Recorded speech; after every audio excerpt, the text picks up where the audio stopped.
Hi gang, this is Mike G from Mr. GTV and MrMikeGarner.com, giving you a psychology lesson that will change your life if you understand what I learnt back in 2010 when I did my psychology degree with Sheffield University, Open University Online.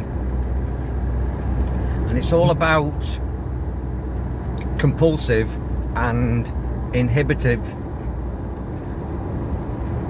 disorders. There are two problems that most of my clients and students face, and me too.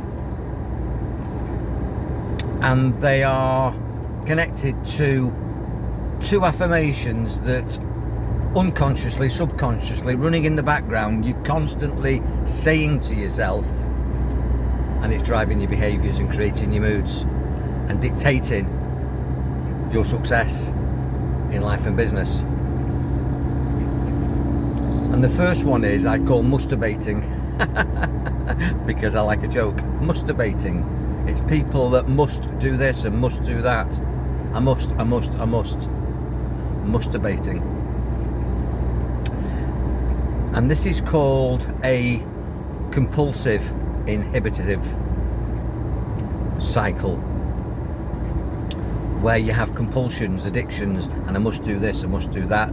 I must have a drink before last orders. I must do this to be successful. I must do this to be happy.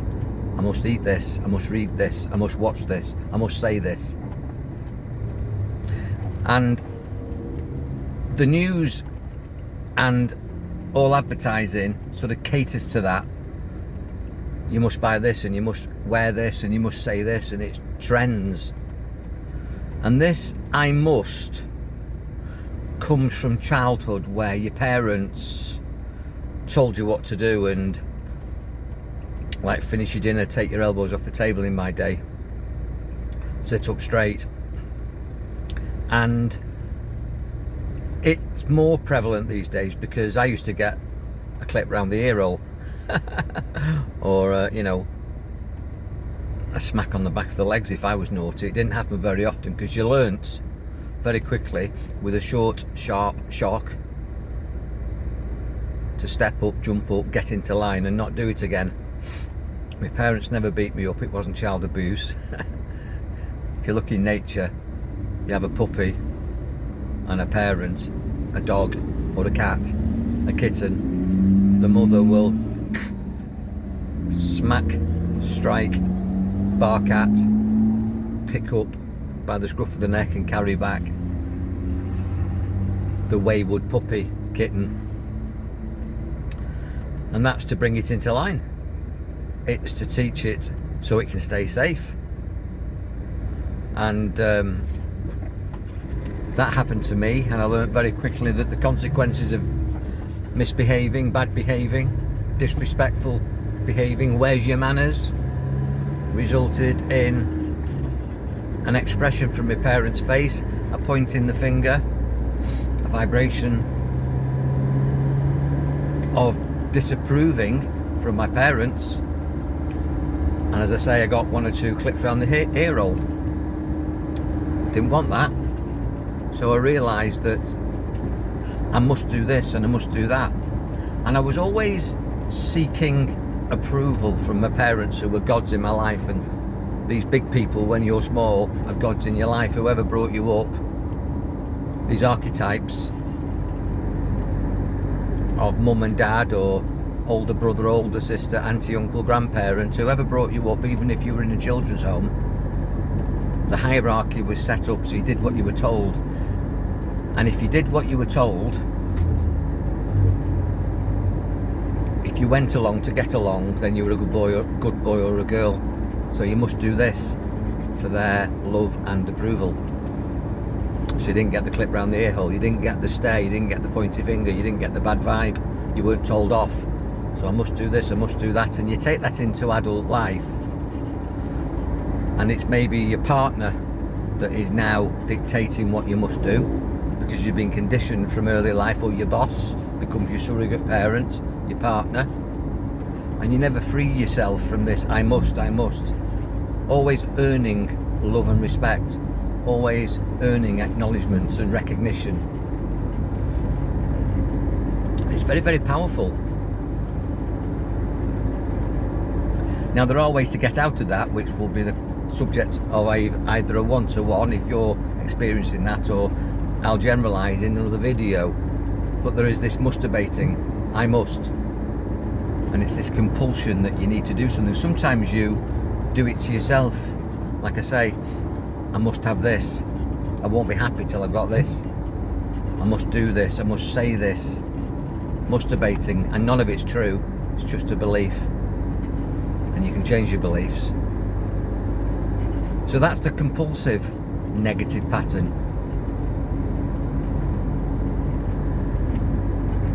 And then there is a negative,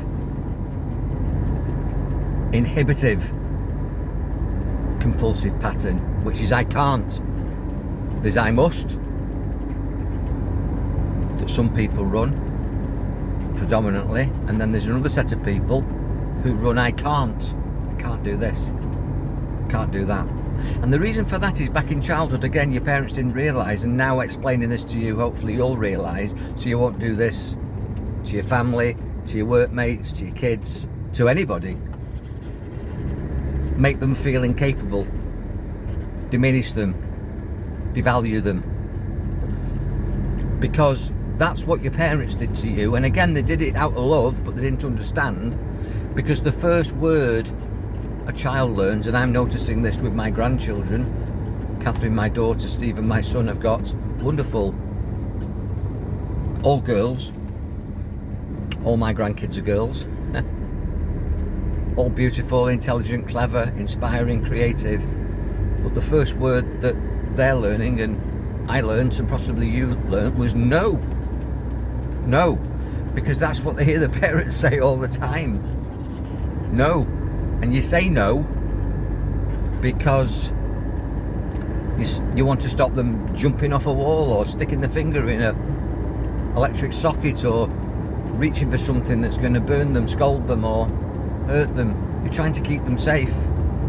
You say no, don't touch, don't do that, stay here, no. And this sets up another piece of programming, conditioning,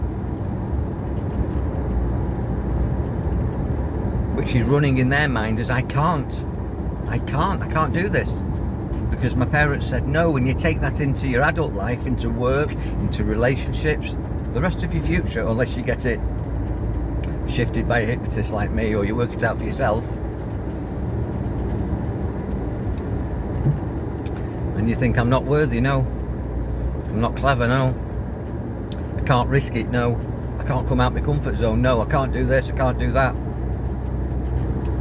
So there's this I must for some people, and I can't for other people. And then you've got another set of people who are I must but I can't, or I can't but I must.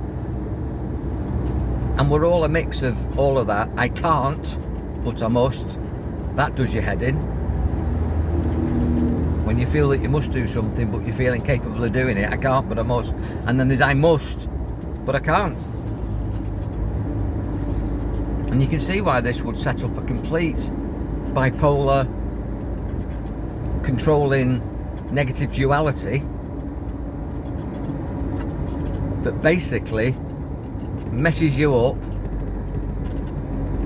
because this is the way you were taught by your parents, and possibly you're doing it to your kids, your grandkids, people that you work with. You're communicating this all the time, and you're encouraging other people to do it unconsciously. You say no to them, they can't do this. You call it setting boundaries, but there is a better way, or you must do this. You can't do that with me, and to be with me you must do this. You're controlling people, and so do I. I'm a massive control freak. Massive control freak. Because I want the world to come from me. I want to control the vibe with my tribe. But there's good ways of doing it. And what I'm saying is your parents didn't know that, and that's why you are now running these programs, these positive and these negative, compulsive and inhibitive memes, themes, concepts programs, I must, masturbating, I can't, self-limiting, that don't work on any level. Think about that and then check back for another nugget of wisdom from me when I'll tell you the solution to this, and just work out, are you an I must person, or are you predominantly an I can't person, or are you a I must but I can't, or I can't but I must person? You're probably a mixture of it all, but I'd love your feedback, because I'm going to help you with this, because I'm here to help. And if you need a chat, I'm here for that. Be powerful, enjoy your mind. I hope you've enjoyed this. Share it, like it, subscribe. God bless.